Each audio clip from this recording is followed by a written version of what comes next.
तस्वीर भी आप तक पहुंचाएंगे प्रधानमंत्री आवास से।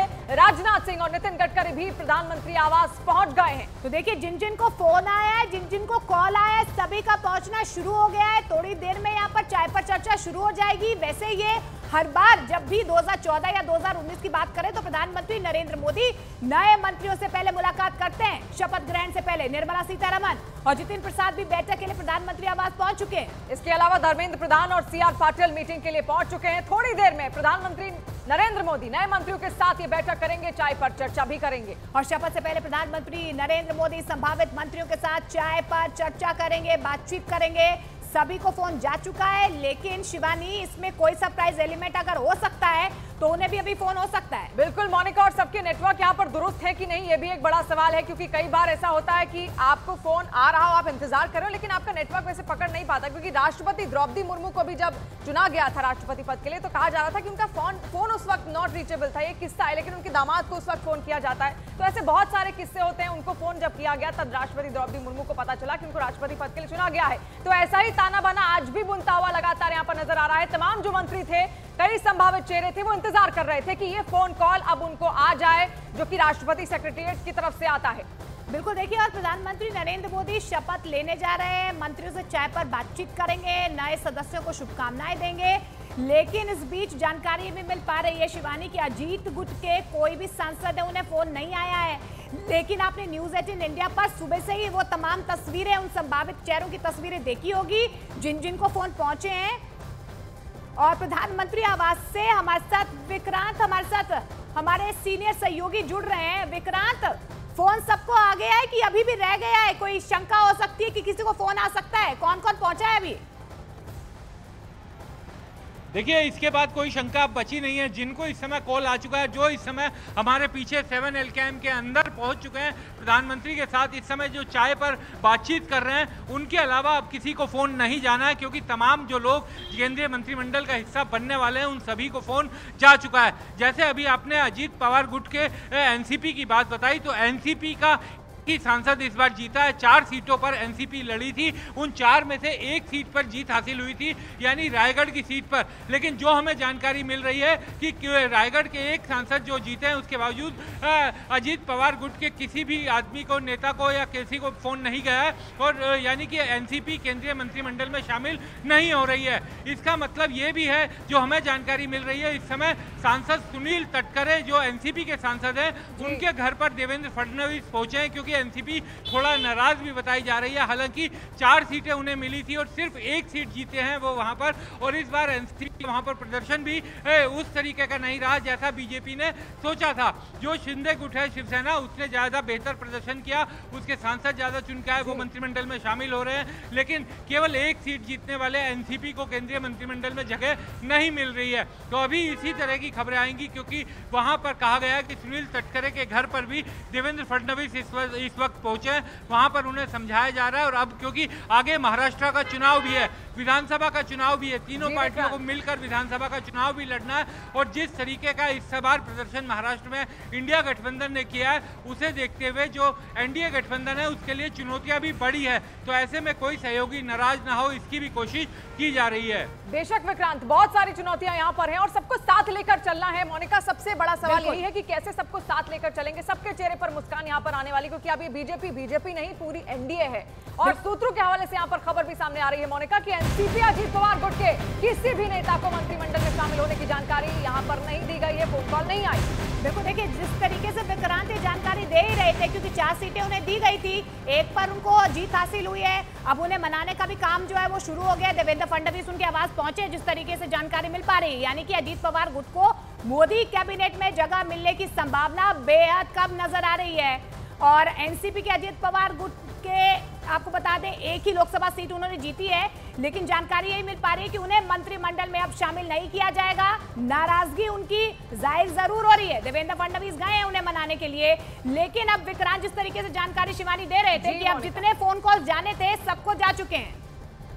बिल्कुल, और विक्रांत लगातार हमारे साथ यहाँ पर जुड़े हुए हैं। रायगढ़ की ये लोकसभा सीट है विक्रांत, बहुत महत्वपूर्ण थी। एनसीपी ने अपना कैंडिडेट उतारा, सुनील तटकरे को उतारा, अब उनको मनाने की कोशिश है। लेकिन फिलहाल जो पूरी प्रोसेस अब तक चल रही है, फोन कॉल्स आ गए हैं, एनसीपी का क्या रिएक्शन है इसको लेकर?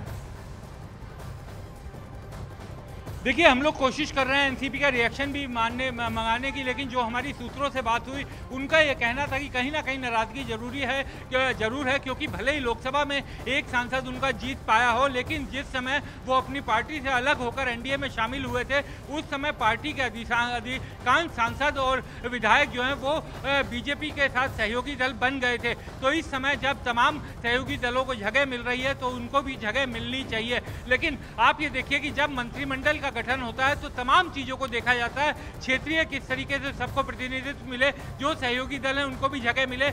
एक सीट भले ही एनसीपी जीती है, लेकिन केवल ये पैमाना नहीं होता कि एक सीट जीतने वाले को शामिल नहीं किया जाएगा। जीतन राम मांझी को शामिल किया जा रहा है तो कई और पैमाने भी होते हैं, और क्योंकि एनसीपी सत्ता में भागीदार है, एनसीपी के सबसे बड़े नेता अजीत पवार राज्य में मुख्यमंत्री हैं, तो वहां पर उन्हें प्रतिनिधित्व मिला हुआ है। तो अब आगे विधानसभा का चुनाव भी लड़ना है।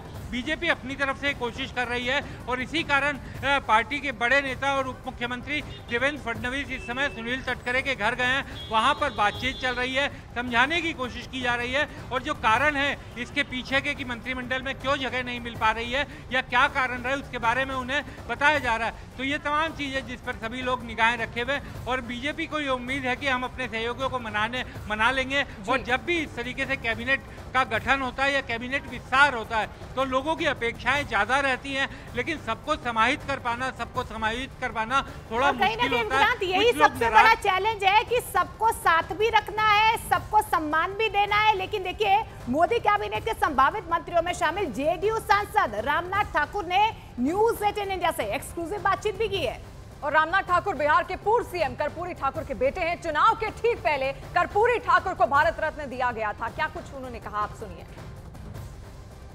कैसे देख रहे हैं इस अपॉर्चुनिटी को? ये बहुत बड़ा दायित्व होगा आपके लिए, खासकर बिहार के लिए, और जो नीतीश कुमार ने आपको दिया है। जो दायित्व मिलेगा उसको सही ढंग से निष्पक्ष रूप से उस भावना को हम जनता के बीच में ले जाने का काम करेंगे। नीतीश कुमार के नेतृत्व में कैसे देखते हैं अगले विधानसभा चुनाव में बिहार में उनका नेतृत्व? बहुत अच्छा, बहुत अच्छा, बहुत अच्छा, बहुत ही अच्छा। आप बिहार विधानसभा का चुनाव होने दीजिए और नीतीश कुमार जी के नेतृत्व में जो बिहार आगे बढ़ेगा इसकी तुलना कोई नहीं कर सकता। बिहार में आपकी प्राथमिकता क्या रहेगी, आपकी पार्टी की और आपकी? विकास। नीतीश कुमार जी के हाथ को मजबूत करने के लिए उन्होंने जो बिहार को आगे बढ़ाने का काम किया है, विकास के पथ पर ले चलने का काम किया है, बिहार के बारे में शोषित पीड़ित दलित लालची के बारे में जो उन्होंने सोचने का काम किया है, उस चीज़ को और आगे बढ़ाने का काम। नीतीश कुमार ने क्या सोचकर आपका नाम बिहार से दिया, आपको क्या लगता है? ये प्रश्न उनसे पूछा जा सकता है। तो आप ये बताइए सर कि जेडीयू जो है इस बार बहुत अच्छी संख्या में परफॉर्म की लोकसभा चुनाव में, और ये कहा जा रहा है कि बिहार में एनडीए का परफॉर्मेंस नीतीश कुमार की वजह से रहा, तो नीतीश कुमार से की तरफ से नीतीश कुमार जी का तो रहा ही, नीतीश उसमें भूलने की क्या बात। जो भी जनता दल यू और भारतीय जनता पार्टी को या सहयोगी दलों को आया है, उसमें नीतीश कुमार जी का ही देन है। उन्हीं की मजबूती के कारण आज इतने सीट मिले। आप देख सकते हैं, ये एक कुछ आया भी है यहाँ, देखें, represented at the swearing in ceremony of the prime minister of India and union council of ministers at Rashtrapati Bhavan 7:15 का जो ये आमंत्रण है राष्ट्रपति की, ये आया है रामनाथ ठाकुर को आज के शपथ ग्रहण समारोह में हिस्सा लेने के लिए। तो देखिए, जेडीयू कोटे से जो है रामनाथ ठाकुर, उन्हें फोन आ चुका है, और ऐसे जितने भी संभावित चेहरे हैं शिवानी, सभी को फोन आ चुका है। यतेंद्र हमारे सहयोगी जुड़े हुए हैं प्रधानमंत्री आवास से, जहां पर चाय पर चर्चा चल रही है। यतेंद्र, जिस तरीके से हम संभावित चेहरों की ये पूरी लिस्ट देख रहे हैं, अनुभवी चेहरों को भी मौका दिया गया है, नए चेहरों को भी मौका दिया गया है, एक बैलेंस बनाने की कोशिश की गई है, पुराने साथी, नए साथी, और समन्वय किस तरीके से बिठाया जा सके। एक नई तस्वीर जो है मोदी 3.0 की नजर आ रही है।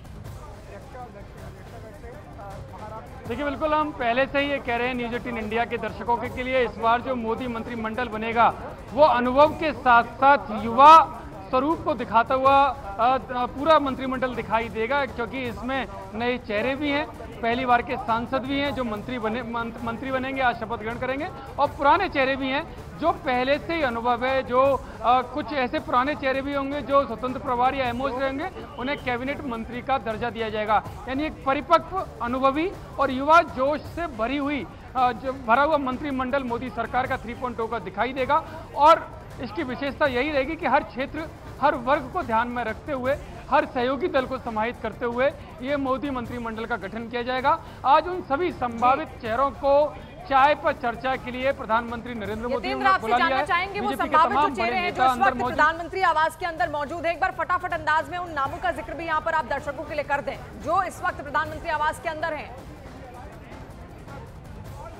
देखिए, जो अभी प्रधानमंत्री आवास के साथ प्रधानमंत्री मोदी के साथ चाय पे चर्चा कर रहे हैं उसमें राजनाथ सिंह, अमित शाह, नितिन गडकरी, पीयूष गोयल, अश्विनी वैष्णव, निर्मला सीतारमन, एस जयशंकर, धर्मेंद्र प्रधान, ये तमाम बड़े नेता मौजूद हैं। इसके अलावा बात करेंगे रवनीत बिट्टू हैं, और सहयोगी दलों की तरफ से बात करेंगे तो राम मोहन नायडू हैं, पी चंद्रशेखर हैं, और रामनाथ ठाकुर हैं, और जो चिराग पासवान हैं, जयंत चौधरी हैं, इसके अलावा जीतन राम मांझी हैं, और जो शिंदे की तरफ से भी एक सांसद जो मंत्री बनेंगे वो अंदर हैं।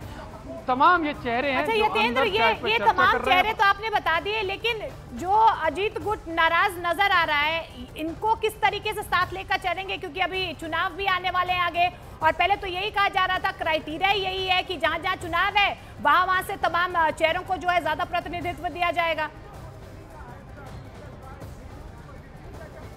देखिए, पूरा स्वरूप इस तरह से तैयार किया गया है कि कोई भी सहयोगी दल तैयार ना हो। जहाँ खबरें चल रही थी कि सहयोगी दल डिमांड रख रहे हैं, पोर्टफोलियो को लेकर प्रेशर टैक्टिक अपना रहे हैं, वहीं न्यूज 18 इंडिया ने अपने दर्शकों को सबसे पहले बताया था कि सहयोगी दलों की तरफ से किसी भी तरह का प्रेशर नहीं है, बल्कि टीडीपी हो, जेडीयू हो या शिंदे जो शिवसेना है या एनसीपी, उन सबकी तरफ से कहा गया था कि जो भी प्रधानमंत्री मोदी अपने मंत्रिमंडल को लेकर फैसला लेंगे, जो भी उनके सहयोगी दलों की हिस्सेदारी को लेकर फैसला करेंगे, वो मंजूर होगा। वो केवल संख्या बताएं कि कितने लोगों को वो एडजस्ट कर सकते हैं, वो उतने ही नाम वहां पर देंगे। बस उनकी शर्त यही थी कि उनके जो राज्य हैं, राज्यों का हित, राज्य की जो पब्लिक है, जो जनता है, उसके हित को ध्यान में रखते हुए मोदी सरकार भविष्य में फैसला करे। और शायद यही कारण है कि जहां कई लोग ये दावा कर रहे थे कि 3 मंत्रालय 4 मंत्रालय का प्रेशर बन रहे हैं, वहीं आप देखेंगे तो केवल एक कैबिनेट, एक एमओएस, और जहां तक जिनके पास एक सदस्य है, जिन दलों के पास, उनको तो शायद अभी जगह भी नहीं दी जाएगी, उनको दूसरी जगह एडजस्ट किया जाएगा दूसरे विभागों में,